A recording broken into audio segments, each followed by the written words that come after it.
evaluate the expression square root of x2 plus 1 squared for x2 is equal to 0, 1, 2, 3. Fill in the table. So again, a lot of this is dissecting what am I being asked to do. There's this idea of evaluate. There's this thing called an expression. There's a square root symbol.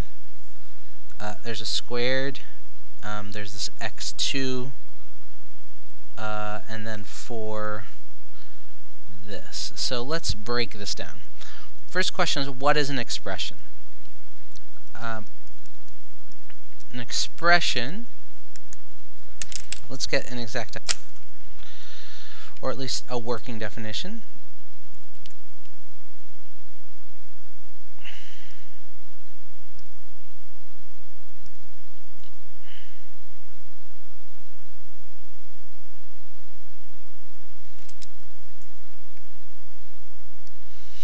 Apologies, I was going to look it up on the internet. One thing I just want to point out is that there's a lot of good resources on the internet.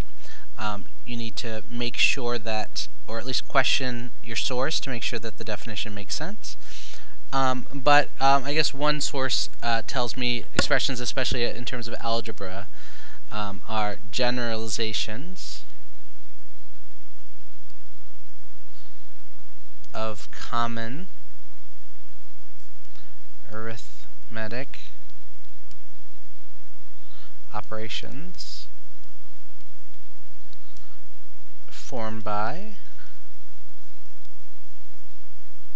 numbers, variables, and operations.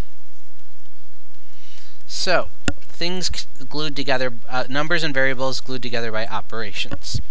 So we have that, right? We have a square root operation, a squared operation, we have a variable of x sub 2, and we have 1 with an addition, we have multiplication, or I guess we have multiplication, but we have lots of stuff going on. So that's what an expression is. To evaluate it for given values means that we substitute those values in and determine what the outcome is, what the result is for the given ones that we want to do, which are these. Now you'll see the table format, you can read it this way to start, which is that the x sub 2 I want to evaluate for 0, 1, 2, and 3, and then I want to evaluate it for these two different expressions. So for the first one, let's just do it. So for x sub 2 is 0. X sub 2 is the whole variable. It's not like I'm squaring the 0 or doing something subbing it. It just means x2 is just a way of writing another x, so I can have different x's, x1, x2, x3, rather than having to choose different letters. So I plug in 0 for x sub 2, and then add 1, so this would be 1. When I plug in 1, I have 1 plus 1, so this is 2. Plug in 2, I get 2 plus 1, 3. And 3 plus 1, 4. Now plugging it into the square root, we have to think about what's going on here. So inside the parentheses, we're plugging in 0 plus 1. Well, we know that. We just did that. That's 1. We're squaring it, which means we're multiplying it by itself. And then we're square rooting it. So let's see what the calculator tells us.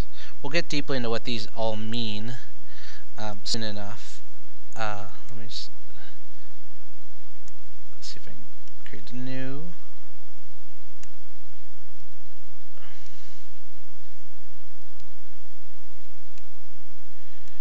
Okay, it's all ready to go.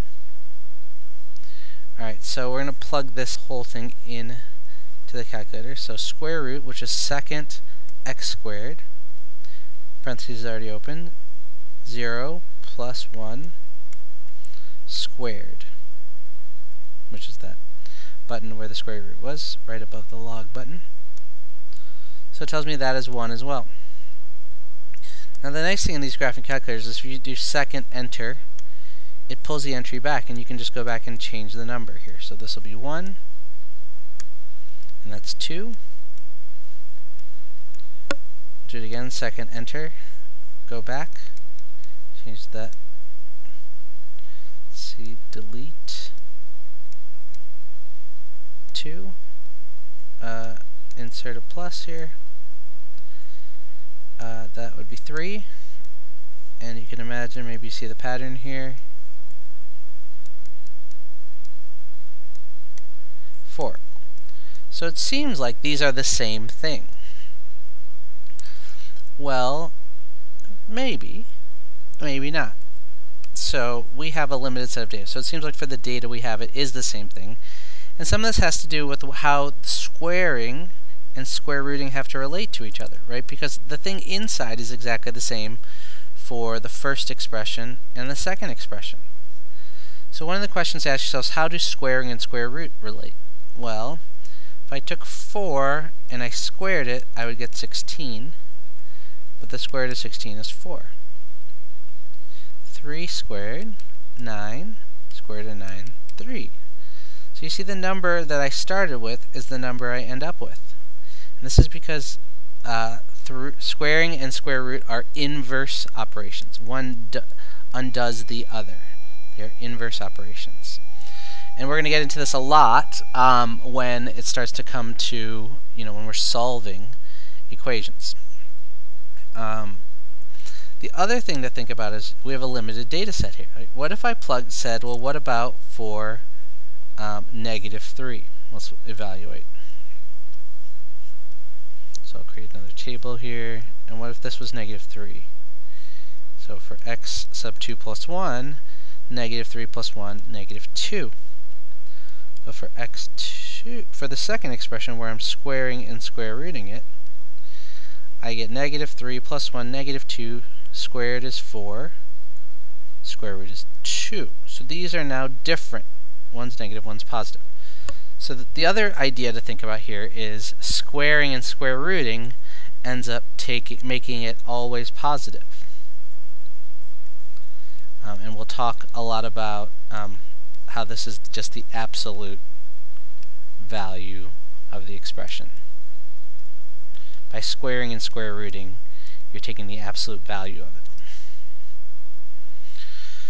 So that's it. Just the key things: evaluate means to substitute or to plug in values to find what the expression results in. An expression is a glued together set of numbers, variables, and operations. And that squaring and square root have inverse operations relationships, which lots of things do. Adding and subtracting. There's a bunch of stuff that undoes other stuff. So that's what we're going to spend a lot of time doing, is doing and undoing.